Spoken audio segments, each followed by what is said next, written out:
Nós finalizamos a série que havíamos iniciado sobre as parábolas do reino, e hoje eu queria refletir com os irmãos sobre as duas utilidades da palavra.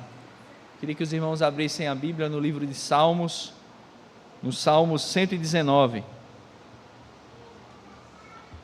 Muitos acham que as Escrituras têm sua utilidade apenas dentro das paredes da igreja. E isso é um equívoco, porque a partir da própria perspectiva bíblica, essa ideia não se sustenta. Por quê? Porque é sobre a própria utilidade que a Bíblia tem, que apresentada pela própria Escritura, que essa ideia de que a Bíblia ela só serve para dentro das quatro paredes, ela é equivocada, ela é errada. Na verdade, se nós fizéssemos uma análise mais profunda da própria ordem social, da estrutura do mundo ocidental, que nós estamos inclusos nele também, nós vamos ver que todos os grandes avanços, seja na área da política, da medicina, da ciência, só foi possível porque a Bíblia, os princípios bíblicos, eles fizeram parte da estrutura que organizou a nossa sociedade, né? A ideia do valor da vida, da dignidade da vida, como a gente viu na aula de quinta-feira, né, a partir do livro de Gênesis, a ideia da dignidade da vida, o respeito às mulheres, todos os grandes valores que estão sendo perdidos pelo Ocidente, né, vale sempre salientar isso, estão sendo perdidos pelo Ocidente. Você tem como fundamento, você tem as Escrituras. Então essa ideia de que a Escritura ela só serve para dentro da igreja está totalmente equivocado. Obviamente, com isso nós não queremos dizer que a Bíblia ela trata da inflamação do seio facial devido à mudança de temperatura, né? Lógico que a Bíblia não trata sobre isso, porque a Bíblia não é um livro de medicina, mas a Bíblia ela traz princípios eternos que nos ajudam a conduzir a nossa vida de conformidade com a vontade de Deus. A Bíblia traz na sua mensagem maior, ela trata de como nós podemos cumprir a vontade de Deus. Então, nesse sentido, a Bíblia ela tem completa autoridade, porque a sua mensagem ela é altamente clara nesse aspecto. E também, se nós fizermos uma análise mais acurada, assim, nós vamos perceber que ali também você tem elementos que a ciência depois, a boa ciência depois vai usufruir desses princípios, né? Isso eu não quero nem entrar em maiores detalhes, porque esse não é o objetivo da nossa reflexão de hoje à noite, mas se você fizer uma boa reflexão aí, bem rapidinho, e pensar assim, qual grande cientista não é cristão? Rapaz, 90% dos grandes cientistas que fizeram diferença no mundo, que fizeram diferença no mundo, são cristãos, né? Ou pelo menos se dizem que adotam princípios cristãos na sua vida e na sua prática científica, né? Então a gente não vai nem entrar nesse ponto aí, né?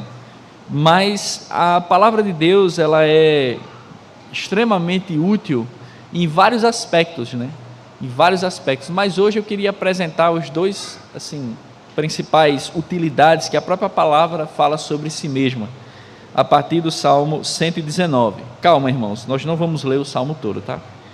Sei que os irmãos estão com a cara assim. Calma, nós vamos ler apenas o verso 105. Nós vamos estar projetando aqui, na versão que nós estamos lendo, que é a Almeida Revista e a Nova Almeida Atualizada, perdão, que é a versão que a nossa igreja tem adotado. Então, se você não trouxe a Bíblia, nós vamos estar projetando aí para você acompanhar. Salmo 105, Salmo 119, verso 105, apenas um verso. Deixa os irmãos projetarem ali para o pessoal acompanhar a leitura. Eu queria fazer uma leitura conjunta. É um pequeno verso, né? Então vamos lá? Lâmpada para os meus pés é a tua palavra, é luz para os meus caminhos. Vamos de novo? Lâmpada para os meus pés é a tua palavra e luz para os meus caminhos. Amém. Vamos orar? Senhor, nós estamos diante da tua palavra, nós estamos diante da tua vontade revelada a nós. E nós pedimos em nome de Jesus Cristo que o Senhor fale conosco, nos ajude a ouvir tua voz, nos ajude a colocar a tua palavra no devido lugar em nossa vida e na nossa mente e no nosso coração, para que tudo o que venhamos fazer, pensar e falar seja de conformidade com a tua vontade para a tua glória. Dê graça para que esse teu servo pecador que está diante da tua santa igreja seja claro e fiel ao ensino da tua palavra. Essa é a nossa oração. Fica conosco, repreende o mal e torna, Santo Espírito, nosso coração sensível à tua voz, para que possamos, ao ouvir a tua palavra, que o nosso coração se renda em obediência. Assim nós oramos em nome de Cristo Jesus. Amém. Meus irmãos, os salmos, eles são o inário do Antigo Testamento. Nesse sentido, todos os salmos eles foram escritos para serem decorados e cantados. Aí a primeira coisa que vem na sua mente é justamente o Salmo 119, né? Vixe, e o cara tinha que decorar tudo isso? Aí esse é o meu grande questionamento quando eu penso na pedagogia contemporânea, né? Que a pedagogia contemporânea se acha, né? Tá, desculpa aí os pedagogos, mas assim, o pessoal se acha, né? Poxa, a gente desenvolveu técnicas mirabolantes de aprendizado e os meninos hoje saem da universidade sem saber ler e interpretar um texto, né? O cara sai da universidade sem saber ler e escrever, ele não sabe a diferença, ele não sabe escrever excesso, exceção e inserto. Você botar ele para escrever, ele não vai saber fazer. Mas os salmos eles foram escritos para serem decorados, e não só para ser decorados, para serem cantados. É tanto que os salmos eles estão cheios de expressões, de emoções, né? Você tem salmo que exalta, salmo feliz, né? Que canta, que exulta. Você tem salmo de profunda tristeza e dor. Você tem salmo de guerra. Você tem salmos que expressam a alegria da amizade. Só que todas essas emoções, elas são expressões humanas que são elevadas a Deus. Então os salmos, eles são esse inário do Antigo Testamento que nos ensinam a adorar. A igreja holandesa reformada, né? Ela tornou os salmos hinos, muito por influência de Calvino, de Genebra, mas é muito interessante, né? Porque assim, eles não cantam outras músicas iguais a gente, que a gente canta louvores, lá é só os salmos. Os salmos foram metrificados e eles são cantados, na tentativa de se imitar aquilo que os judeus fazem com os salmos. O maior salmo da Bíblia é esse que nós estamos lendo, o Salmo 119, ele contém 176 versos. E o interessante é que o maior salmo da Bíblia tem um único tema. Qual é o tema? Exaltação às Escrituras. É um salmo que louva as Escrituras, que louva a palavra de Deus, e aí ele usa várias outras palavras para expressar as Escrituras. Ele chama às vezes de Escrituras, chama de palavra de Deus, chama de estatutos, juízos, chama de ordenanças, mas o tema principal do maior salmo é um louvor e uma exaltação à palavra de Deus revelada a nós. E esse salmo aqui especificamente, ele tem uma característica muito interessante. As Bíblias, salvo engano, as Bíblias de vocês já trazem essa característica. Ele é um salmo em acróstico, né? Os judeus da antiguidade, eles usavam acrósticos para facilitar você decorar.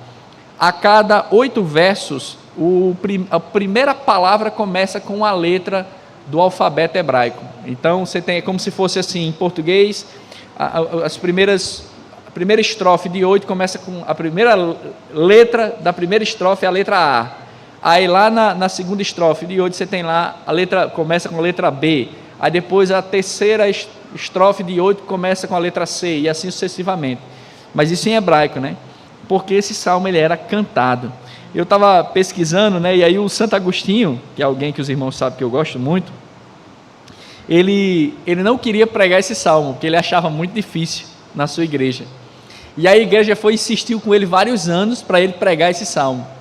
Aí ele escreveu 30 sermões para pregar esse salmo na igreja dele. E ele pregou esse salmo em 30 sermões na igreja dele lá em Hipona, uma cidade no norte da África.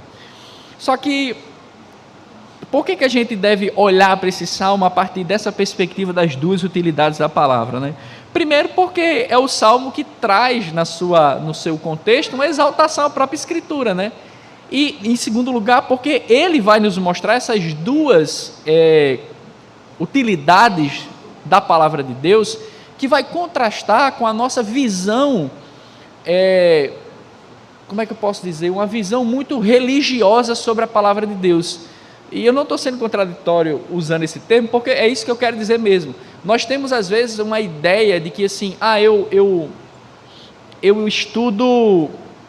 eu estudo engenharia mecânica, então a engenharia mecânica vai me servir no mundo, e aí eu venho para a igreja e uso a Bíblia só na igreja. Não, os princípios bíblicos eles devem reger toda a nossa vida, incluindo as ciências e a nossa vida, o nosso trato.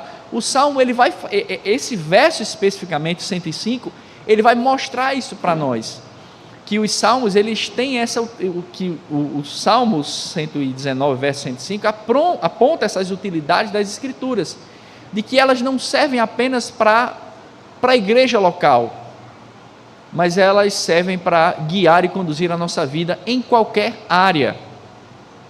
Em qualquer área. Então, quais são as duas utilidades da palavra de Deus, né? A primeira delas, o próprio verso já diz, né? Lâmpada para os meus pés é a tua palavra. O próprio verso diz que a primeira utilidade da palavra de Deus é iluminar os pés. Isso aqui é muito óbvio aqui.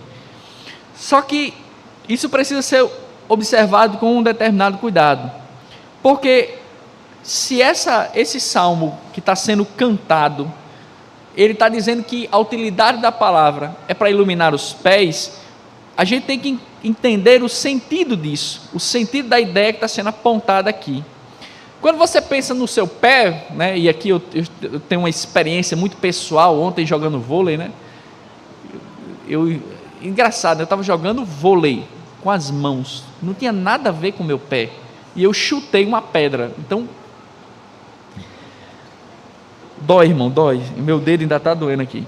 Então, assim, algo que, quando a gente pensa, lâmpada para os meus pés, pés é algo que está muito próximo da gente, é algo que está aqui no nosso campo de visão, está aqui junto de nós.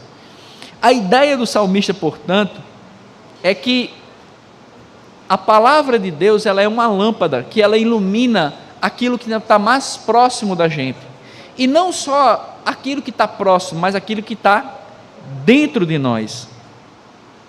A palavra lâmpada aqui, ela tem um significado muito interessante no original, é a mesma palavra que é usada em todo o Antigo Testamento, ela é usada com poucas variações, mas é a mesma palavra. A lâmpada aqui, ela é, para nós aqui, nós que somos nordestinos aqui, né, no Rio Grande do Norte, eu ainda vi isso na casa da minha avó e do meu avô, eu ainda cheguei a ver lamparina. Não sei se os irmãos tiveram contato aqui, os mais novos aqui não sabem o que é isso não, viu? É uma tecnologia que a humanidade demorou muitos anos, viu, meu filho? A sua lâmpada de LED hoje, viu, é fruto da lamparina, viu? Então não se alegre muito não com a sua lâmpada de LED, viu, jovem? Respeita a lamparina. Então, lamparina de gás, né? E aí, quem já teve a experiência vai se sentir abençoado agora. A minha avó ligava, a gente ia dormir lá na casa dela, ou na casa do meu avô, a gente ia dormir, quando acordava, meu amigo, o nariz era todo preto. Você ia limpar o nariz de manhã, saía as melequinhas tudo preta, Você dizia: o que é isso, meu Deus? Lamparina. Então, as lâmpadas, elas são muito antigas, né? Muito antigas. Você tem até, e aqui os irmãos de história aqui vão me desculpar, vocês têm até a Era do Ferro, foram as primeiras, mais de 4.000 anos atrás, você já tem registros arqueológicos de lâmpadas, né? Elas como se fosse um pires, né? Mais fundo assim, que o cara botava o azeite, botava uma lãzinha, e aí você tem toda a evolução das lâmpadas. Inclusive é muito interessante, eu passei um bom tempo estudando, e aí você tem até pesquisas arqueológicas baseadas nas lâmpadas encontradas para determinar qual período, qual povo aquela lâmpada pertencia. Muito interessante. E aí, o ponto para nós aqui, qual é a lâmpada que o texto aqui está se referindo? É uma lâmpada pequenininha, que normalmente as pessoas andavam com ela. Ela tinha uma hastezinha que a pessoa segurava, colocava o azeite dentro, uma pontinha de lã para o lado de fora, né? E ele ligava e ele saía para utilização em casa. Então, a finalidade dessa lâmpada, que é a palavra que está sendo utilizada aqui, ela tem a utilidade de iluminar as coisas mais próximas. Mas o que isso significa, pastor, em relação à utilidade que a palavra de Deus tem? Tem total significado. Ora, isso nos indica, meus irmãos, que a palavra de Deus, ela é útil para nós, na medida que ela nos ajuda a iluminar aquilo que está próximo a nós, trazer luz diante daquilo que está muito próximo e daquilo que está dentro de nós, aquilo que está dentro da nossa casa. Em outras palavras, o texto está nos indicando que em cada passo do nosso dia, a palavra de Deus, ela deve nos orientar. Assim como essa lâmpada que iluminava o interior da casa para poder você andar, encontrar as coisas, a palavra de Deus, ela ilumina a nossa vida das coisas mais simples do nosso cotidiano, até as coisas mais, até as decisões mais difíceis e complexas que a gente tem que tomar dentro da nossa própria vida.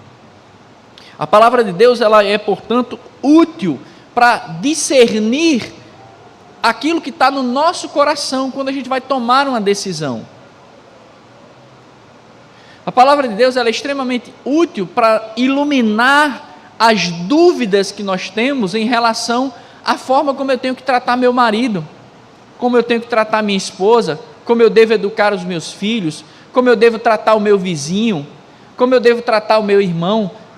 O vizinho está ali próximo, a esposa está do seu lado, o seu filho está na sua casa, o seu colega de trabalho está do seu lado. Então, a palavra está dizendo aqui: lâmpada para os meus pés é a tua palavra. Ou seja, a palavra, ela tem a utilidade de trazer luz para as nossas decisões mais próximas de nós.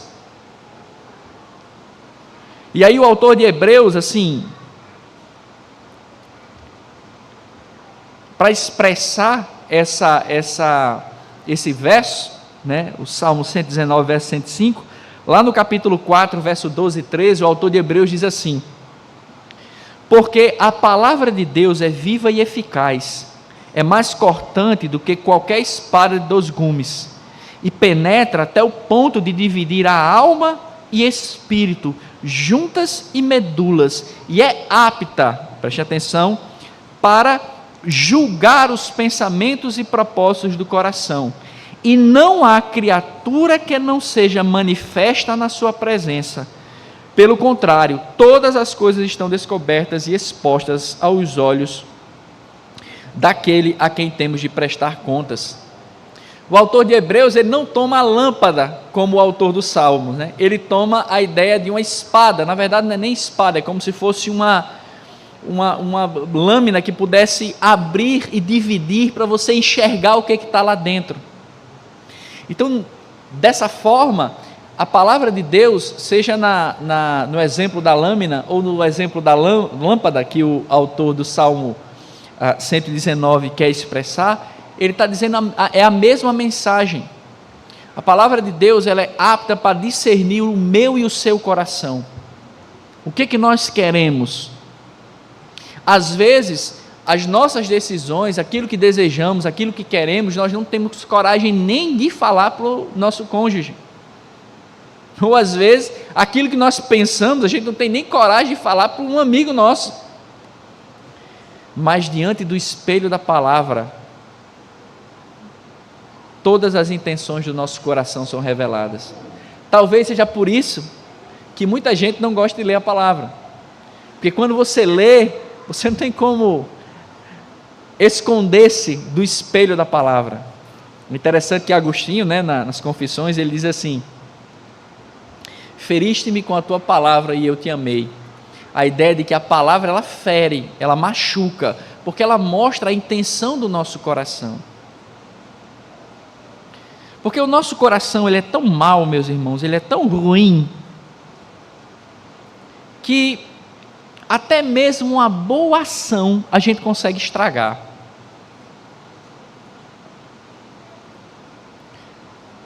Às vezes a gente, não, vou dar 1000 cestas básicas, e hoje parece que isso se tornou comum, né? Eu vou dar 1000 cestas básicas para as pessoas que estão carentes. A pessoa que está carente está precisando da cesta mesmo, né? Mas aí o cara vai dar, e o cara faz o quê? Eu vi a pessoa filmando, chorando diante de Deus, entendeu? Oh, Senhor! Meu Deus do céu. Aí eu fico pensando, pai, qual é a intenção dessa pessoa em fazer isso? É mostrar uma falsa piedade? Por que ela tem que mostrar que ela está dando 1000 cestas básicas? Por que ela tem que mostrar?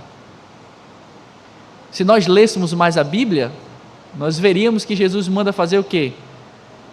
Dê com a tua mão direita, que a tua esquerda não veja, né? Ou seja, o contrário. Então, olhar para as Escrituras e medir as nossas ações é escandaloso.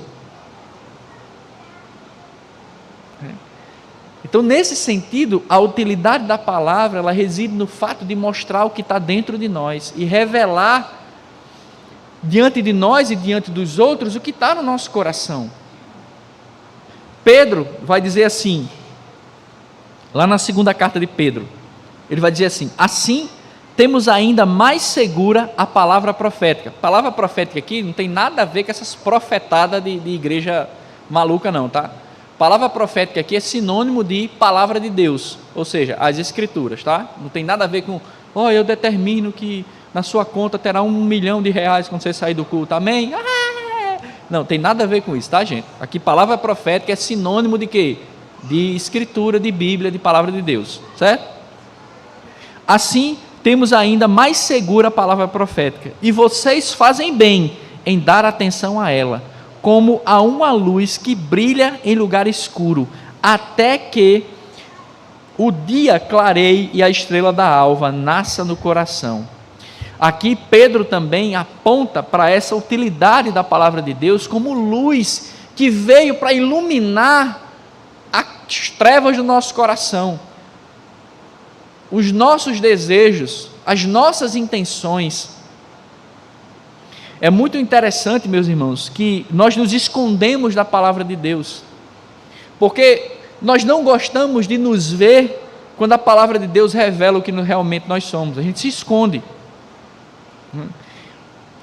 Eu não sei se os irmãos já viram, isso eu já vi algumas vezes.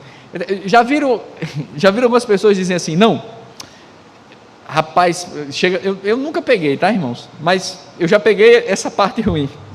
O irmão chega para mim e diz: pastor, queria conversar com o senhor. Eu digo: amém, vamos conversar. Eu vou conversar com o irmão. Pastor, recebi uma proposta de emprego maravilhosa. Aí eu, aleluia, que bênção, meu irmão. Qual é essa proposta? Não, assim, eu vou ganhar 2 vezes mais. Que bênção, meu irmão. Vou ganhar 2 vezes mais, pastor. Vou ganhar plano de saúde. Vão me dar um carro para eu andar. Eu sou, glória a Deus, meu irmão. Só tem um problema. Eu não vou poder mais vir para a igreja no domingo. Aí eu digo: então não é glória a Deus não, meu irmão. Que é isso, pastor? Mas é uma bênção. Eu digo: sim, meu jovem, é uma bênção que vai lhe distanciar de Deus. Não, mas é uma bênção. E aí o engraçado é que sempre nessas bênçãos, você nunca vai ter assim: pastor, recebi uma proposta de emprego mas que vai me afastar de Deus. E eu resolvi perder essa proposta. Glória a Deus. Eu quase nunca escuto ninguém falando isso. Então, porque nós somos muito associados, a gente associa muito a ideia de que se Deus que a bênção de Deus é sempre me dar mais. Quando na verdade, se nós olhássemos o texto bíblico, se a gente olhasse para essa lâmpada que Deus nos deu, nós enxergaríamos que às vezes Deus tira as coisas da gente para o nosso bem. Às vezes Deus permite, a gente dar um chute na pedra para a gente aprender a ficar mais tempo em casa e orar. Às vezes Deus nos permite passar por determinadas situações para que a gente aprenda a depender dEle. E a gente não quer ouvir isso. A gente não quer olhar para onde essa luz está iluminando. A palavra do Senhor, ela deve ser, portanto, meus irmãos, aquela que ilumina todas as nossas palavras, ações e pensamentos. Para quê? Para que nós possamos, por meio dela, tomar as decisões de conformidade com a vontade de Deus. Paulo diz assim, eu já preguei nesse texto aqui na igreja, que a palavra, eu não preguei nesse texto, Colossenses 3, 16 e 17, e diz assim, que a palavra de Cristo habite ricamente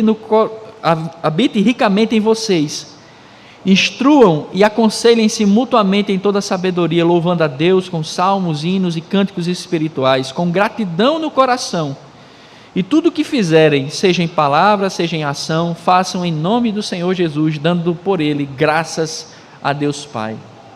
Como é que você vai ter a habilidade de utilizar essa lâmpada da palavra para discernir o seu e o meu coração, se a palavra habitar ricamente no seu coração? Talvez as suas decisões, as minhas decisões, muitas vezes são fundamentadas naquilo que nós desejamos ou naquilo que nós sentimos, e a gente acaba achando que isso é certo. Talvez esse achar que isso é certo vem do fato de que a gente não tem a palavra de Cristo habitando ricamente em nosso coração. Por isso que a gente não consegue discernir. Por isso que nós não conseguimos fazer esse corte naquilo que precisa fazer parte da minha vida e daquilo que não precisa. O que eu devo buscar e o que eu não devo, o que eu posso aceitar, o que eu não devo. Falta-nos o discernimento, porque a palavra de Cristo não tem habitado ricamente em nós. Então a primeira utilidade da palavra é iluminar os nossos pés, ou seja, aquilo que está próximo de nós. Mas em segundo lugar, a utilidade da palavra está em iluminar o caminho. É o verso, a parte B aí do verso, Lâmpada para os meus pés é a tua palavra e luz para os... Lâmpada para os meus pés é a tua palavra, é luz para os meus caminhos. O salmista, ele canta aqui, dizendo que a palavra ela é luz para os pés dele, mas também ela é luz para o caminho. Se vocês prestarem atenção, o foco mudou, A lâmpada para os meus pés é a tua palavra, e agora a palavra ela é o quê? Ela é luz para o caminho. Aí a palavra aqui, a intenção da palavra luz aqui, ela muda, porque ela não é mais uma lâmpadazinha que você carrega, mas ela é uma tocha. E as tochas eram utilizadas na antiguidade, Era um bastão com panos amarrados ali, embebida em vinagre, em azeite ou óleo, e era acendido, e o cara ia andando no caminho com a tocha na mão ali para iluminar o caminho. A ideia aqui que o salmista lança para nós é agora daquela pessoa que precisa que o caminho, ou seja, que a vereda dele seja iluminada na sua frente. O que ele aponta para a gente é que a mesma palavra que é útil para iluminar os nossos pés, as nossas decisões do dia a dia, as decisões e as intenções do nosso coração, ela é a mesma palavra que vai nos ajudar agora na caminhada da vida até o fim. Então a utilidade da palavra de Deus como lâmpada e como luz, ela é completa, porque ela serve para as pequenas decisões do nosso dia a dia, como também para a decisão que vai conduzir a nossa vida até o fim.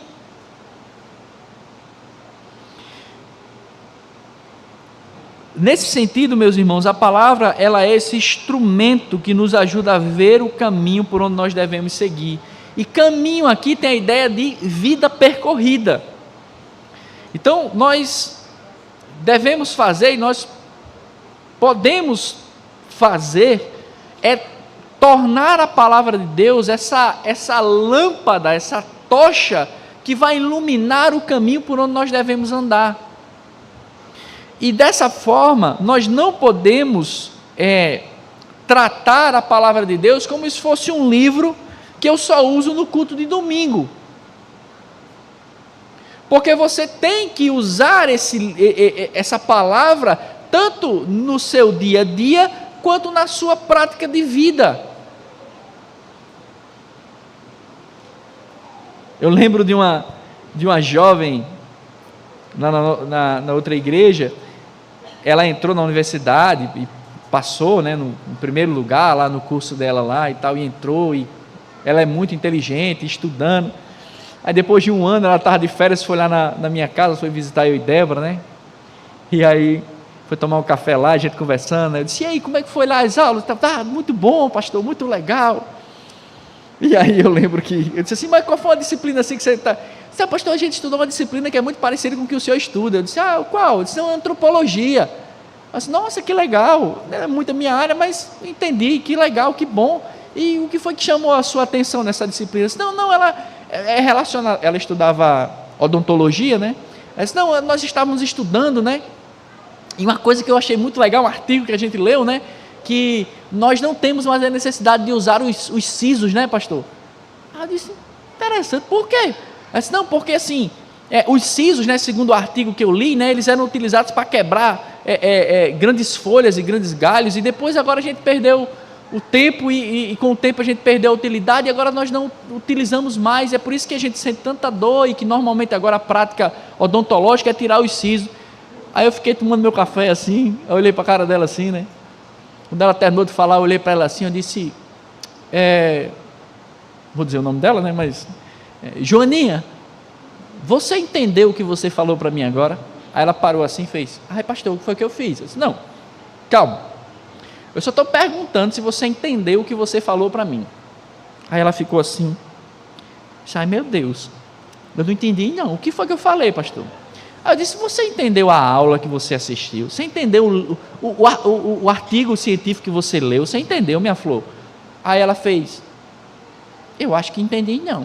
Aí eu disse: tá bom, vou explicar para você. Aí eu disse: você quer que eu explique de um jeito complicado ou de um jeito simples? Ela: de um jeito simples, pastor. Eu disse: tá bom. O artigo chamou você e eu de macaco. Então a gente vivia nas árvores comendo galho, por isso que a gente tinha os sisos. E como a gente agora desceu dos galhos e virou gente, a gente não precisa mais dos sisos. Ou seja, o artigo chamou tua tia de chita. Aí ela parou assim e fez: vixe, pastor, foi mesmo. Esse exemplo, para mim, é muito interessante, porque isso mostra a nossa forma de enxergar as coisas. A gente acha que a ciência é neutra, que o ensino é neutro, que não tem nenhuma perspectiva que vai contra a palavra. Tem, o ensino não é neutro, o ensino é intencional. E se nós não tivermos a palavra de Deus habitando no nosso coração para julgar e discernir isso, você acaba ouvindo e seguindo ideias contrárias às Escrituras que você diz que ama e segue. Por isso que a Bíblia, ela é esse instrumento que nos ensina cada dia a olhar os nossos pés, mas também a avaliar o caminho que nós estamos percorrendo, para saber se ele agrada a Deus ou não. A palavra, ela nos ensina uma obediência progressiva.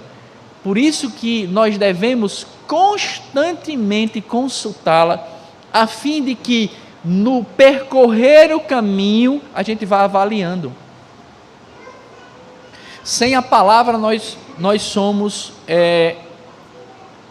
nós somos um barco sem bússola. Nós somos um barco à deriva. Por isso que Paulo, quando está instruindo Timóteo, ele diz assim: toda a escritura é inspirada por Deus e útil para o ensino, para a repreensão, para a correção, para a educação na justiça, a fim de que o servo de Deus seja perfeito e perfeitamente habilitado para toda boa obra. O que vai tornar você alguém apto a discernir o caminho, a olhar para os seus pés, a saber qual decisão tomar, se você não olhar as Escrituras?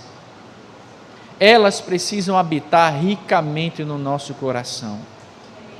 Se a palavra de Deus ela não habitar no nosso coração, você vai correr o risco de tomar decisões que são contrárias à vontade de Deus, e aí você vai cair na lábia dos falsos mestres. Se você não é capaz de ler e de discernir aquilo que Deus está falando, você é um alvo fácil para falsos mestres. Eu já falei isso aqui uma vez, posso falar de novo. Eu tive um amigo meu que a mãe dele foi enrolada nessas igrejas malucas aí, né, que eu nem considero igreja, e aí ela vendeu a casa e deu o dinheiro todinho na igreja, porque o pastor maluco lá, essa pessoa que se diz pastor, que não é, disse que se ela desse o dinheiro todo, ele ia fazer uma oração e ela ia ser curada. E ela vendeu a casa dela, ficou sem casa e deu o dinheiro todinho ao pastor. Isso é o quê? Falta de discernimento bíblico, falta da habitação da palavra de Deus no coração, para que ela julgue quem é falso mestre. Pastor, tem um versículo que diz? E tem. Timóteo vai dizer: cuidado com o pastor que é ganancioso. Se ele quiser muito dinheiro, ele não é pastor não. É Paulo que diz, não sou eu não. É Paulo que está dizendo. Certo? Então, se a irmã tivesse lido o texto bíblico, já teria assim: não, esse cabra não é de Jesus não, viu? Esse pastor está apegado ao dinheiro. E a Bíblia diz que o pastor não deve ser apegado ao dinheiro. Simples assim, né? Então, o texto bíblico, ele discerne, ele ajuda, ele aponta. E aí, para concluir, algumas perguntas para a nossa reflexão. Qual fundamento tem as suas decisões pessoais? O que você usa para decidir a sua vida? Questões simples, né? O marido fez raiva, aí você como esposa diz assim: peraí, eu vou matar ele ou não? O que eu vou fazer com ele? Vou colar ou não na escola? Vou roubar esse clipe de papel na empresa ou não? Vou tomar o 16º cafezinho só no intervalo de 1 hora, só para comer hora e eu não ter que trabalhar? Essas decisões estão no nosso dia a dia. O que você usa para julgar essas decisões? São as Escrituras ou são o seu bem-estar naquela hora? Se forem as Escrituras, elas vão apontar a direção para você, porque elas são lâmpada e luz. Qual princípio guia as suas amizades, estudo e trabalho? Isso é muito importante. Eu acho muito estranho quando às vezes chega um jovem para mim e diz assim: nossa, pastor, eu tenho muitos amigos. Eu disse: que legal. Da igreja? Não, são todos descrentes. Aí a minha tendência é fazer assim: peraí, mas você está evangelizando eles? Não, a gente anda junto, escuta as mesmas músicas, vê os mesmos filmes. Eu fico assim, eu digo: rapaz, eu acho estranho, irmão. O irmão é livre, mas se você faz tudo isso com esses seus amigos, você não tem nada para discordar com ele? Ou seja, a sua prática de vida é tão parecida com a deles que você sente a vontade de estar junto deles? É muito estranho. É muito estranho. Eu pergunto logo: qual é o seu princípio que guia as suas amizades? Estudo, trabalho, né? Qual luz você tem brilhado? O Senhor Jesus nos manda brilhar a sua... Olha que interessante. Assim brilha a vossa luz, para que as pessoas vejam ela e glorifiquem ao vosso Pai que está nos céus. Ou seja, se o seu testemunho aponta para a sua riqueza, porque você é bem sucedido, porque você é uma pessoa maravilhosa, sua luz está errada. A sua luz deve apontar única e exclusivamente para Cristo, porque é assim que Ele nos instrui. Cristo, meus irmãos, é a verdadeira luz que ilumina as nossas vidas, e nós não podemos apontar para outro lugar a não ser para Ele. Só que nós só poderemos apontar para Ele se a palavra dEle for a lâmpada que ilumina os nossos pés e for a luz que nos guia no nosso caminho. Então, meus irmãos, que nós possamos investir tempo em leitura da Bíblia. Pastor, eu não gosto de ler. Tudo bem, meu filho, eu também não gosto de ler. Eu li um livro esses dias, eu estou terminando, irmãos, viu? Já para a gente ir para as outras coisas que a gente tem que fazer. Eu fui obrigado, eu ainda escrevo algumas coisas para revistas das universidades e tal. De vez em quando me pedem para eu ler alguns trabalhos. Eu fui ler um livro lá, meu amigo, ô livro ruim, Jesus, ô livro ruim. Eu lia 10 minutos, dava 3 murros na mesa e dava vontade de bater a cabeça na parede lendo o livro, mas eu tinha que ler, né? E eu disse, não, meu amigo, eu tenho que ler esse negócio aqui. E aí o pior é que eu tinha que ler e fichar o livro, ou seja, fazer anotações e observações do livro. Pensa num negócio ruim, meu. Eu lia 2 páginas, tinha raiva, ia correr com as meninas, andar. Às vezes eu lia mais 3, 4 páginas, ia fazer faxina em casa, porque eu não podia xingar os autores, né? Não podia brigar com os autores, então eu xingava o chão, passando o pano assim, vou passar a cara dele aqui, ó. Como é que o cara escreve um negócio ruim desse? A Débora, tá bom, meu amor, vai arrancar o piso. Eu disse, não, calma. Eu pegava o sofá assim, não precisa limpar o sofá não, jogava o sofá para lá, que eu queria jogar o cara que escreveu aquilo. Eu não podia jogar ele, jogava o sofá. Então é isso, mas eu tive que ler, porque você aprende a ler. Então, meus irmãos, aplique-se a ler a Bíblia. Eu não gosto de ler a Bíblia. Meu irmão, 1 versículo por dia. Você não gasta 3 minutos para ler um versículo. Escolhe um evangelho dos 4, você tem 4, escolhe um evangelho, um. O de Marcos, que é o menor que tem, pronto, o de Marcos, pega o evangelho de Marcos. Todo dia você vai ler um versículo, você não vai ler mais não, viu? Leia um versículo, todos os dias, até você criar o hábito. Porque a palavra de Deus, ela quando você vai lendo, e ela vai entrando no seu coração, você vai começando a saborear as palavras do Senhor, e elas se tornam doce na nossa boca. Mas comece a ler a Bíblia, não deixe de ler a Bíblia, né? Uma coisa que uma vez um pastor falou, uma vez eu fiquei assim, até hoje de vez em quando eu me paro pensando nisso, né? Ele disse assim, e se um dia no nosso país, vamos pensar só para a gente encerrar e orar agora, pense aí, imagine que um dia no Brasil, amanhã, baixou um decreto oficial, todas as Bíblias serão recolhidas e queimadas, todas as Bíblias de celular serão bloqueadas e travadas, você não vai mais ter acesso à Bíblia. Aí o pastor fez a pergunta, qual parte da Bíblia vai estar na sua mente? Qual texto bíblico você decorou? Qual parte da Bíblia vai guiar agora as suas decisões? Eu fiquei pensando nisso, meu Deus do céu, eu decorei 4 versículos, eu disse, e agora? Ou seja, eu vou passar a minha vida inteira só com 4 versículos. Então, que a palavra habite ricamente em nosso coração, porque ela é lâmpada para os nossos pés, ela é luz para o nosso caminho. Talvez se nós olhássemos para ela mais vezes, nosso caminho seria diferente. Amém? Vamos orar?